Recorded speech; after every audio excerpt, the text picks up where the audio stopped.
हाँ, थिएटर किया आपने कभी?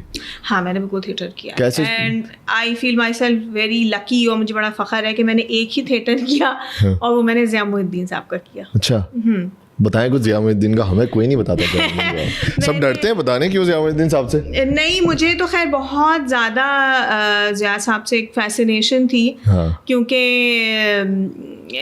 This is just a wonderful person, और मैं उनसे कभी मिली नहीं थी। फिर मैं जिस ज़माने में कराची यूनिवर्सिटी में पढ़ती थी तो वो एक दफ़ा आए थे एक टॉक पे, तो मैं उनसे पहली दफ़ा मिली और मैंने उनसे ऑटोग्राफ भी लिया, and he is just very charismatic person.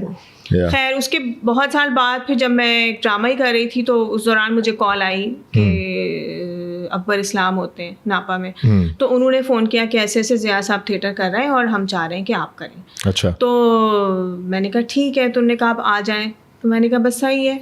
फिर मैं गई और वो स्क्रिप्ट था भी आगा हशर काश्मीरी का। क्या कैसे ऑडिशन कैसे लिया आपने? ऑडिशन दिया होगा इसके? हाँ, मैंने बिल्कुल दिया, और दे वर बिट कंसर्न अबाउट इट कि टीवी वाली है, एस्टैब्लिश्ड एक्ट्रेस है, तो कहीं बुरा ना मान जाए। तो मुझसे याद है ज़िया साहब ने कहा कि मुझे स्क्रिप्ट पढ़ के सुना दे। और आप लोग नापा में बैठे हैं अभी? हाँ, ऑफिस में, और उन्होंने कहा कि मुझे स्क्रिप्ट पढ़ के आप पढ़ लें स्क्रिप्ट, और उसके बाद मुझे आप बोल कर दिखा दें, आप अदाकारी नहीं करें, आप सिर्फ बोल के मुझे दिखा दें आप कितनी ऊंची आवाज़ में बोल सकती हैं। सही। I said okay. अच्छा, मैं बहुत ऊंचा बोल सकती हूँ, ठीक है, तो मैंने फुल आवाज़ में बोल दिया। देन ही सेड नहीं, बहुत आई एम वेरी हैप्पी, आपको तो माइक की ज़रूरत नहीं है, बहुत अच्छा है साहब, बस ठीक है। मुझे अंदर से डर था कि ज़िया साहब शायद मुझे रिजेक्ट कर दे कि टीवी वाली हाथ कांप रहे थे आप? और नहीं, लेकिन एक वो होता है ना कि टीवी वालों को ऐसे भी ज़रा थिएटर वाले वो नहीं समझते, दोनों की राइवलरी भी कहीं ना कहीं है कहीं ना कहीं होती है। हाँ। तो वो था, लेकिन ज़िया साहब वाज वेरी नाइस, और बस फिर मैंने कहा ठीक है चलें। देन फिर बाकी तफसीलात तय हुई। डिक्शन पे देखते हैं वो? हाँ, वो बिल्कुल देखते हैं। जे को से की तरह क्यों पढ़ा, स्वाद को वाद क्यों नहीं पढ़ा? Exactly. ऐसा होता है, क्योंकि मैं रिजेक्ट हुआ वो नापा से, आपको पता है? अच्छा। मुझे ज़िया साहब ने बोला निकल जाओ। हाँ, वो थे तो चले जाओ। हाँ। बोला तुम्हें करना क्या है लाइफ में बेटा? मैंने बोला सर साहब हमें तो आगे जाके डायरेक्टर बनना है। बोला पहले एक्टिंग करना सीखो। मैं बोला तभी तो नापा आ रहा हूँ। बोला बेटा तुम जाओ पहले तलफ्फुज़ अपना सही करके आओ। और फिर हमने सोचा कि हम वापस जाएंगे, लेकिन फिर हालात ऐसे हो गए कि वो फिर जो है वो दुनिया से चले गए। लेकिन he was a very remarkable man.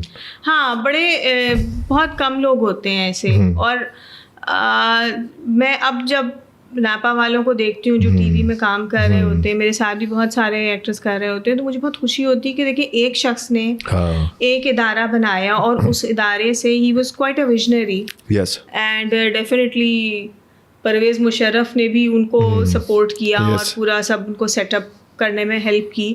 तो आप देखें ना, एक इदारे से कितना फ़र्क पड़ा इंडस्ट्री को। आजकल जो बहुत अच्छे एक्टर्स हैं वो काफ़ी सारे नापा से आए हुए हैं। बिल्कुल। तो आई विश के और इदारे भी इस तरह यानी हमारे पास अगर हों तो इससे फ़र्क तो पड़ता है। It's a very good thing you have, ये इतनी अच्छी मेमोरी है आपकी। हाँ। I'm kind of jealous of you। क्योंकि मैं सिर्फ 5 मिनट के लिए ज़िया मुहिद्दीन साहब से मिला हूँ। अच्छा। और उसमें भी उन्होंने मुझे डांटा है। उसमें बोला निकल जाओ। मुझे इतना अच्छा लग रहा था कि यार बाहर निकला, दोस्तों ने बोला क्या हुआ, मैं खुश था बहुत। क्या हुआ ना, ज़िया मुहिद्दीन साहब ने बोला है जाओ यहाँ से।